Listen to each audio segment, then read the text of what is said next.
Hello and welcome to The Conversation. My name is Shannon Taylor.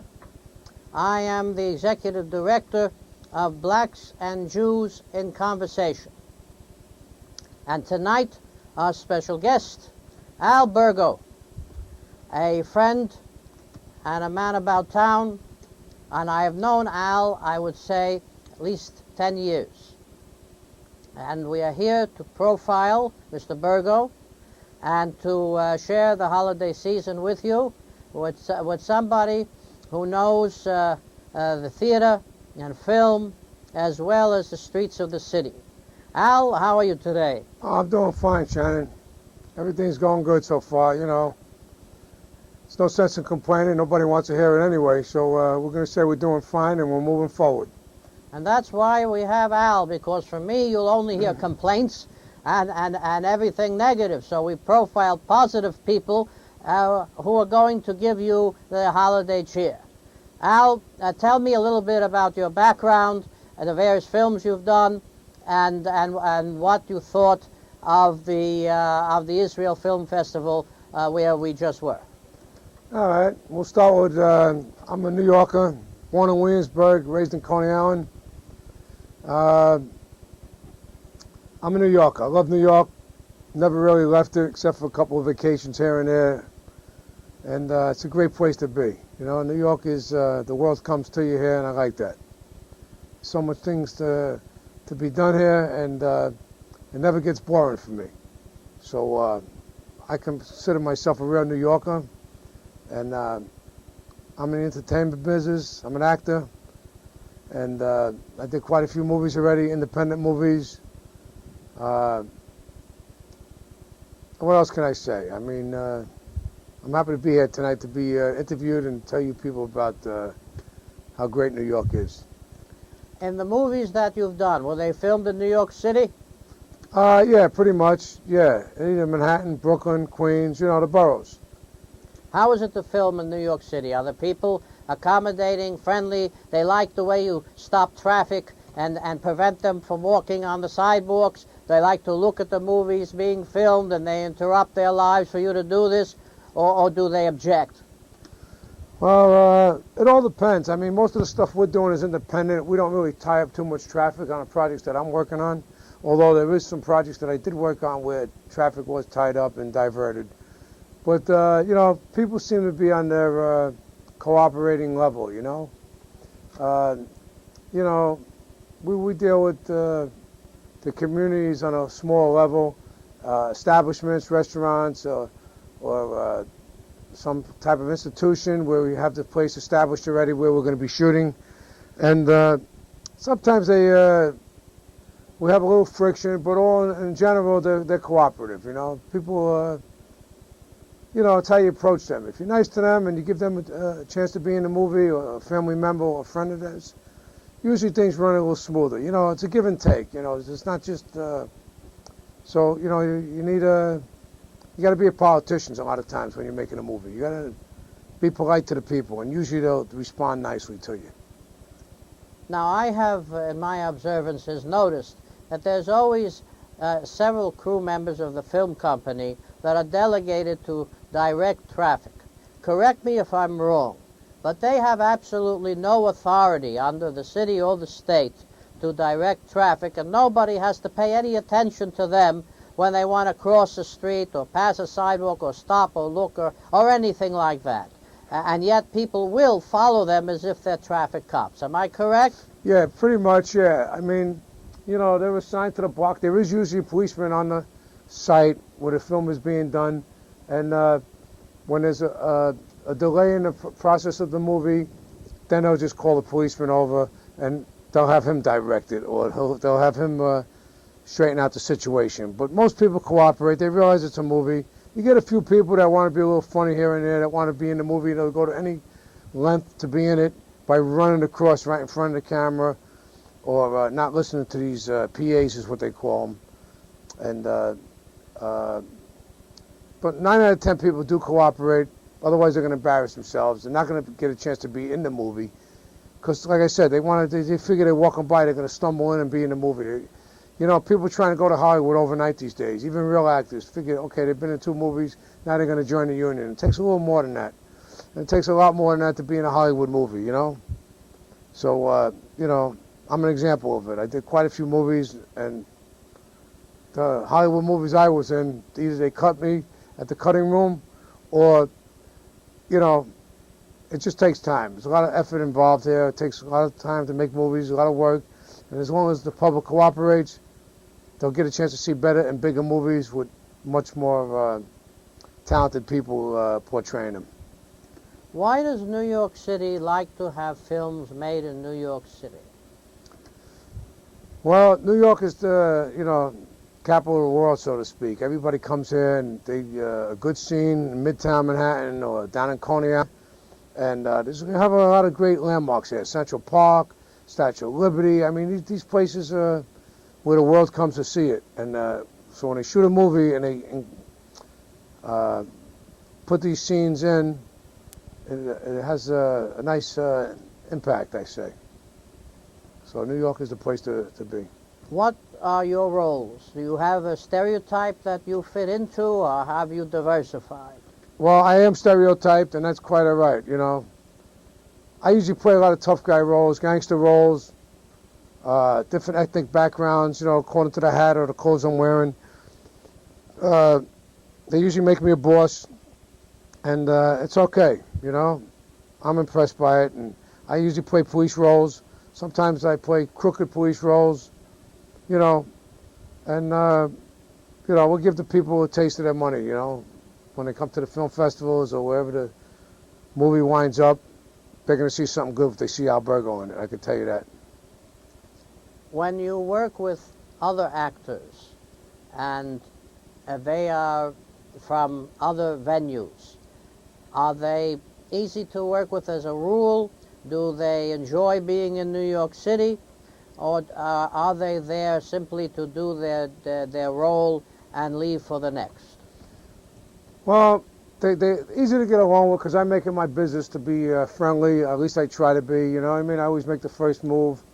And so I usually don't have any problems, you know? I mean, but as far as the other actors go, I mean, they're like anybody else. They're human beings, you know, and they come to do their job, and basically they leave, you know? But I met quite a few good people in this business, and, you know, I got a whole new conglomerate of friends within the business of acting, and I'm satisfied with that, you know. And so I did meet and became friends with quite a few people that were very impressive to me, and I'm sure I probably impressed them too. I had the privilege of meeting Liv Ullmann at the Paley Center when she discussed Tennessee Williams' Streetcar Named Desire that she is directing at Brooklyn Academy of Music. And as a director, she is wholly immersed in this script and in what it presents as a collection of human beings and their angst. And she is, well, she can't restrain her emotions, even in retelling the story to the audience. When you portray different characters, whether they're similar or not, do you find yourself that much involved with that character, or are you making it simply an extension of yourself? That's a pretty tough question to answer, you know. Most of the time I find I try to believe that character, you know. I look at the character, I see, I ask questions. Sometimes, you know, I could be a little in depth with the questions because I like to see what the character is that they're trying to get out of me, and I go with that, you know. And part of it is an extension of me. That's why they call me in. I'm stereotyped, you know. But at least I get work, and I'm satisfied with that. So, you know, they tell me I got a rough look, a rough voice, so they give me rough characters to play. And what else can you ask for? You're not going to ask me to play, you know, a doctor. Although I did some medical commercials, Oxford Medical commercial. Well, that was a freight thing with the taking freight off the ships. But I auditioned for some other high-end commercials also in the past. So I guess people see me in different lights. You know, as the years are going by now, they're still calling me in to do the tough guy roles, like I said, and that's what I think I'm best at. So maybe I'll just stick to that. As long as I'm working, you know, I mean, I'm not going to play Humpty Dumpty. You know, you got to have a big belly for that. So, like, you know, what can I say? What do you think of actors and actresses who meet on the sets and form relationships during filming? Does that impede the work, or does it enhance it? Well, when you say form relationships, you want to specify, or? No, they for instance, it's notorious that leading actors and actresses in the emotions of major roles, they have very close contact, they have very romantic involvement, and they're known to form, you know, very romantic involvement off the set. Oh, I see. And they forget about their husbands and their spouses or their girlfriends or their boyfriends, whatever it is, and they take off from there. Now, I'm not asking about that. I'm asking, when you get that emotionally involved, does it help, hurt, or have no effect whatsoever on the actual performances within the film or project?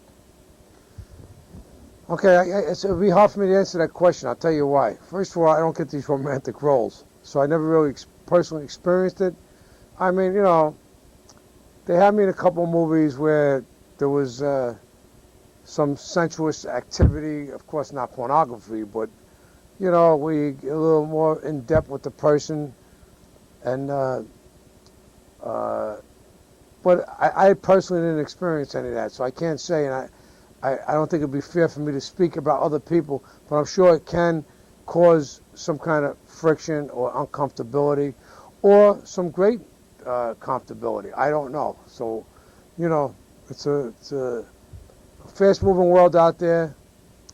You know, sometimes people do anything just to get a role. I noticed that. That I can say. All right, let's pick up on that. What are some of the machinations? What are some of the curves that people will do to get a role in film or television? Or what will they sacrifice? What will they? Who will they sacrifice in order to achieve this? Well, me personally, from what I observed, you know, it's a tough way to say, but some people, like I said, I'm just going to laugh out loud. I'm not going to go into any specifics of things I overheard or things that I've seen when people were drinking, you know, at different functions regarding the after parties. I mean, people were really pretty interesting. So they could, you know, maybe I shouldn't say any more, you know? I'm just going to sit back. Apart from that, are there, you know, will they send people, say, you got a phone call over here, or somebody's waiting for you over there, or you must run home right away? Will they cause people to miss their cues or their calls? Will they trip people? Will they cause injuries? Well, how far will people go to remove competition, for instance, in order to get a leg up? Again, that question is a little mixy for me, but I'm going to answer it the best and the honest way I possibly can. As far as safety goes, there's a lot of people that they turn a blind eye to safety. I mean, they want to get the movie done, but safety, in my book, is a big issue. You don't want people tripping and falling over stuff. These lights, they go to high degrees, and if they hit your skin and fall over, you can get burnt. And that's if you're just lucky. You got to be careful with your eyes. Nobody's walking around with sunglasses or shields on. Things break. You know, I've seen accidents waiting to happen on sets, and when I'm there, I'll call to somebody's attention to make sure that there's, you know, wires are taped down or something like could be of danger, because sometimes the crew or the actors just want to get the shot in, They want to get that particular movie done at a certain period of time, and they compromise safety. So to me, it's very dangerous out there. It's not a walk in the park making a movie. People put things down, they forget that they put it down. Somebody doesn't know it's there, they back right into it, they fall down. I've seen people fall. I've seen some. It's dangerous. It's not. Everything is not the way you might think it is. So we're only human beings, and we have to be careful. That was part of the question. I forgot the other part that you were saying. Can it still be fun to do a movie today? Can it still be a joyful experience? And when it's all said and done, do you enjoy watching yourself on film? Oh, absolutely. It's very joyous to make a movie, Like I said, it's time-consuming. It's very assiduous. I don't know what the proper word is, but it's a long day's work. Nothing is done in just a few hours, But it is a lot of fun. It's worth it in the end. See yourself on the screen, have your friends and your family come down, and have the public come in to watch yourself, and the other co-actors, and then they have the Q&A at the end. Sometimes at these various screenings, it's nice. It's rewarding. It's good for the ego. It's a plus, I would say. You can't go wrong with making a movie. Now, I'm satisfied. We were just at the Israel Film Festival with our friend, the founder and director, Mayor Fenixstein. It's amazing and a tribute to him that he was able to have so many films and shorts and documentaries, all run under his banner. And Maxime Dovir, of course, his very able and hardworking assistant, and a whole crew of volunteers. And at the Vision Theaters on 23rd and 8th, I went, as did my wife and others, and saw many of the films. And Ari San was one of them. I remember him as a very, very accomplished Greek musician who loved Israel and performed for 12 years there, merging the music, as they say, of the East and the West, and the contribution stays to this day. And then they had the greatest film, to my mind, was by Mickey Rosenthal, who was exposing a massive government-alleged collusion with very wealthy families. In this case, I believe their names are Ofer brothers, yeah. I'm not familiar with them at all. I've seen that movie, yeah. What do you think about it? I thought it was pretty interesting, May those guys be blessed that made that movie. And all the staff that produced it and was part of it. I thought it was very brave of the investigative reporter going from office to office and chasing these people down. They got it around the museum and finding out where all these monies went and exposing and talking about the oil fields, how all these people in those couple communities nearby, or every one of them from every single house is dying from cancer or died already. I mean, it's not one of those magical things. There's a reason for that cancer to be so high over there, and it's coming from the oil fields. All those different chemicals and stuff they cut it with and break it down with and preserve the oil and gasoline with. It's all cancer causing. It's very dangerous. It's medically proven, scientifically proven. It affects the liver, the lungs, the skin, across the board. People are just dying left and right in certain parts of Israel, and I'm sure in other countries as well. And it's nice that they made a film like this, because one man can't stop the whole destruction, but a couple more guys like that making quite a few more movies can expose these organizations and corporations and maybe get them to do something about it, to maybe curtail some of this damage that is being done to human beings and to the earth itself, and and to our food chain and everything else that's being affected by it. So I thought that was a great project they did. I seen it at the Israel Film Festival this weekend, and we need more films like that, exposing all this badness so something could be done about it, not just turning a blind eye to it and say, oh, another person is dying from cancer, so what else is new? No, it's not what else is new. Let's try to stop it. We have the means to stop it, So I don't know, something ought to be done. This could be the beginning of something uh, that could be very beneficial to mankind, and we just have to keep exposing and keep these movies coming, especially these documentaries. I thought it was really, really, it's kind of sad, but it has to be done.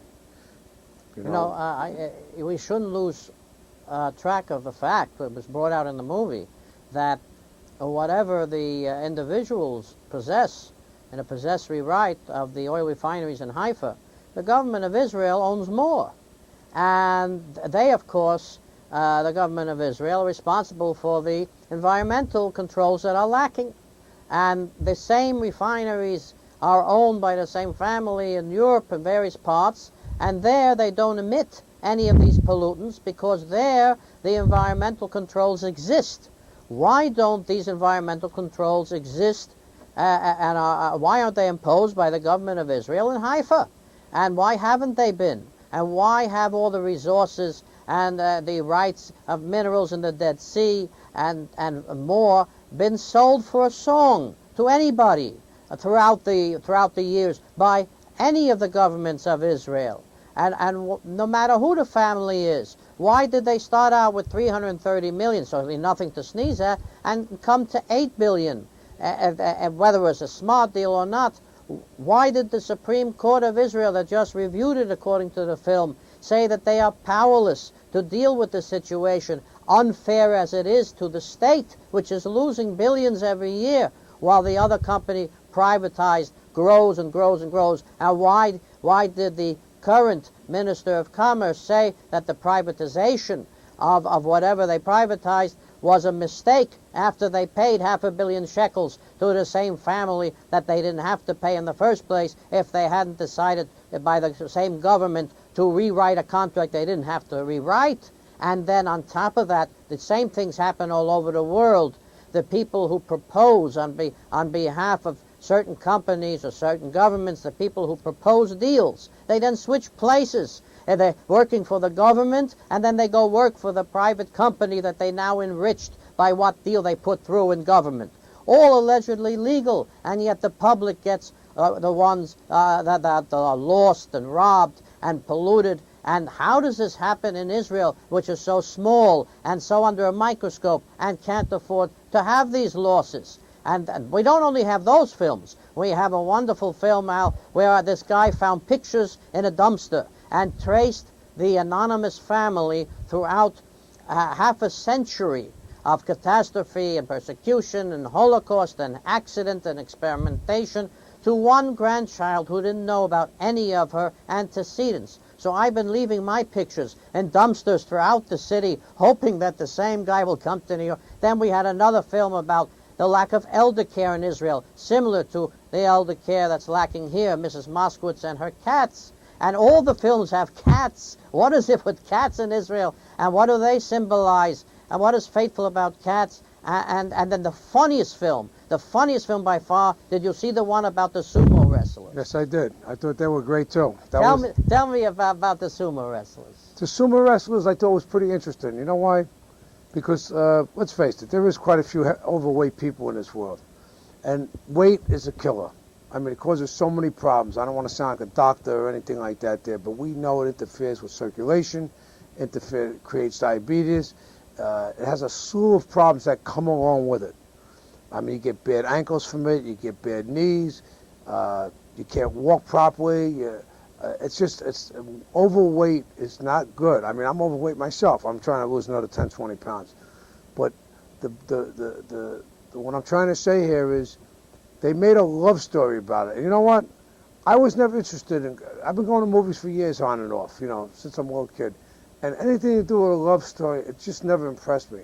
But that particular movie was a love story, and it was impressive how love conquers all. In the end, the girl marries the guy. He gets pregnant. She's overweight. He's overweight. So there's room for everybody to find love and to find what they're searching for, whether it be marriage or comfort or whatever. But I was impressed that the Japanese guy was speaking Hebrew. I was impressed that the enthusiasm was to really become sumo wrestlers. And they became. I mean, you could do what you want as long as you put your mind to it. So to me, that was very, that gave me a ray of hope. It gave me inspiration, and I'm sure it did for many other people when they'd seen it. And they should keep showing movies like that. It's very comical. It was, I thought it was very nice. It was well shot, very, very real. It was very impressive. Well, from what you know, physical fitness, body training, and so on, were the exercise scenes where these four fat kids that grew up into four fat men and trained themselves into sumo wrestlers, which for their girth is the height of strength in that field. Are those exercises authentic? Was the training authentic? Could they hold themselves in let's say the sequel, the competition in Japan? Would they make for an interesting match? I couldn't answer that question because I know nothing about sumo wrestling, although I was always impressed by it. I was always impressed. Based on what you saw in the movie? I would say they were pretty much in tune, you know, but again, I'm not on the committee of sumo wrestling or anything like that, so I don't want to say anything that's, Would you go in the ring with them? You know what? If I got, if the prize was at the right number, and I knew I'd walk out of that ring, I would go in. Why not? I'd give it a shot. Tried a lot of other things. I would go in. What do you think about Israel and its films? They've been nominated for Oscars. Do they deserve to win? Do you think the festival is thriving? Is Israel thriving? Yes, I think they deserve a good shot. I mean, they're really putting together a lot of nice movies this year. They have a nice turnout. You know, I think they could compete with Cannes and the other ones across the board. You know, they're just as good. Shot very nicely. I mean, what else can I say about it? I mean, you know, yeah, they're working against a lot of odds, Israel. They're always going to be blessed. There's a lot of talent there. They have great directors and actors. Yeah, I would say the talent. I can't say I speak too much for the directors. I don't know them, but from the talent and the movies that I've seen, I think it was really real, and that's what it's all about. It's believable, and it's inspirational.